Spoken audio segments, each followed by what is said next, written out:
Hey, everybody. So, are we Jews complainers? Do we complain a lot? We kind of have that reputation, don't we?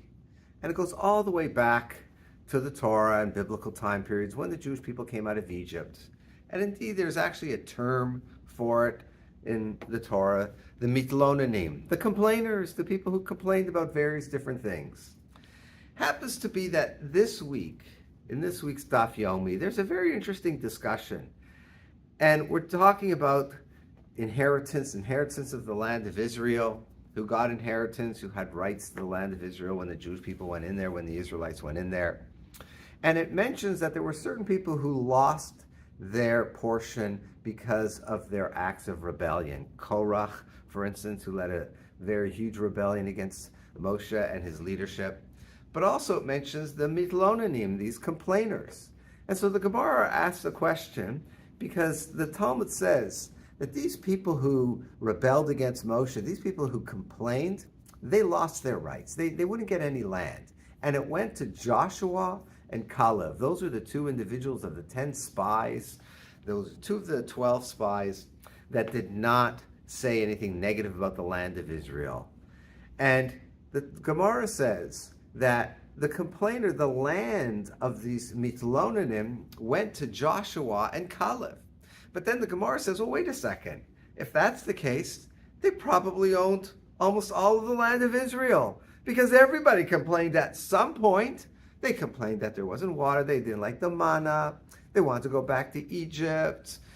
There was so many different complaints. So then the Gemara clarifies things and says, no. When we're talked about, when the Mishnah said the mitlonanim and that they lost their rights to the land, it wasn't any average garden variety complainer. It was in reference to Korach and his people.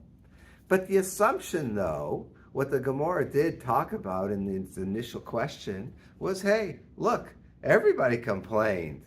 So yes, we have that reputation that we are complainers. It's been around for a very, very, very long time. So I would suggest two different ideas from this. The silver lining idea, and that is to reframe it a little bit. Why do we complain so much?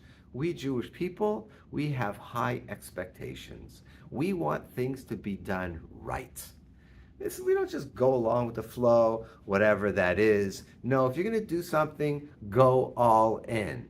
And when it doesn't turn out perfect and great, we kvetch. It's not the greatest reaction by any stretch of the imagination, but it is, once again, a reframe of it that is an expression of the perfection and quality that we Jewish people want, no matter what we're dealing with.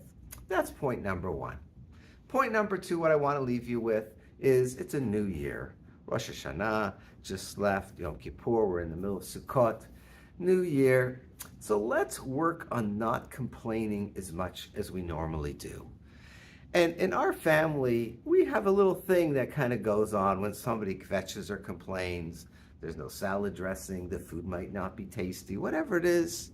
So someone will invariably say, just say thank you. When the person complains, someone else will say, just say thank you. So maybe try and register that in the back of your mind. When you want to complain about something, think about the fact that you have the thing in the first place and just say thank you. And maybe if we all do that, collectively we Jewish people won't be such complainers, and we'll lose that reputation, and it will be pleasant, much more pleasant for everybody around us. Chag Sameach. And again, it's New Year, Shana Tova. Let's make it a good one.